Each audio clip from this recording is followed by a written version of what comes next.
Theresa May shared her views on the Rwanda plan, which was at the same sitting in the House of Commons. And this, I think, in a way, is proving almost more damaging for the Tory party, possibly than Partygate, or at least it's like certainly not casting them in a good light at the moment. Yes, and she did that on the grounds of legality, practicality, and efficacy. And we have to think about, when people are talking about the burden that migrants put on the system, we have to actually wonder if this offshore processing will cost more or less. If you look at what's happening in Nauru, the offshore processing in Australia, it's costing the taxpayers in Australia 4.5 million Aussie dollars per year per person. It's like a pound, isn't it? And the other thing that really gets me is per refugee. Yeah, per refugee. Wow, that is per refugee. Extraordinary. What do they do out there? Well, the government is like, where's the money? It's like foot massages.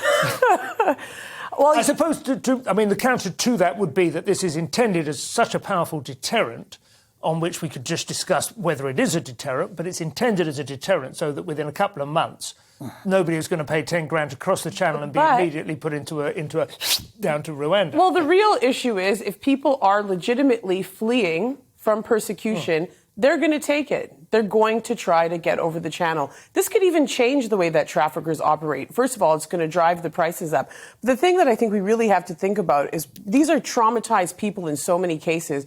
Come on, they're right in the middle. When you're running from the situations, whether it's, poverty, war, famine, we can go on and on, you're putting them in Rwanda and you're really just re-traumatizing them. That's not really quite true, though, because they're in France, aren't they? I mean, I don't like it. Okay, but, truth is, they're... I have fled France. I mean, who doesn't... But you're saying that, but do you want to live in a forest? No, of course not. Calais? But they're not running from a burning building. They've escaped the burning building, and now they're choosing where to spend. Okay, well, I think I feel pretty traumatized. Choosing us over France, but you can't quite equate it with the sort of heightened, adrenalized kind of moment. I think what happens when the route is not considered legal, you put... I like the way that goes into inverted commas, whereas Boris Johnson's, he's broken the law. Those were illegal parties without any kind of scare quotes. He wrote the laws. Yeah, but it doesn't matter whether he wrote them. They are illegal. You don't have to use scare quotes. Sure, they have skipped around a well-established system, which many people queue up and wait years to get into the country. But seeking asylum is not illegal. No, but they're not all... This is the question, isn't it? Well, yeah. Whether they are. And people don't always have access to safe routes. But do you think it will... You don't think it will produce... It will provide a deterrent? You think people will just do it anyway? I'm in the court of it remains to be seen. What about Theresa May? My understanding of Theresa May's point was that she says this is something that's going to be used primarily on young men who are perceived to be economic migrants.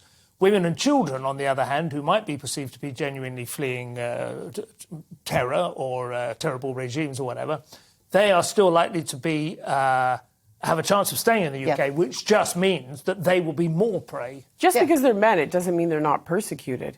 And if you really want to look at some of these... I'm just asking you for Theresa May's opinion on this. I mean, just to report in news. Is that what she said? I think yes, so. she was implying that. And but I mean, you get perverse consequences like that. That happened on the U.S. border when unaccompanied children would be allowed through, and so people started sending their children alone with phone numbers written on their arm, and because they were allowed through the border, separated from their families. And then when there were nightfalls, you activate the child and use it to sort of... Priti was asked whether that was going to happen. She wouldn't address that question. Yeah. She was asked what proof does she have that this would de-incentivize families to come. She wouldn't answer that question. She had no answers to any of the fundamental questions from her own party about how this is actually going to work at all. Very quick, yes or no. Do you believe it's a sincere plan, or do you think it's intended really more as a sort of dead cat, as some people have said? I don't think it's a sincere plan. I don't think it's workable. No.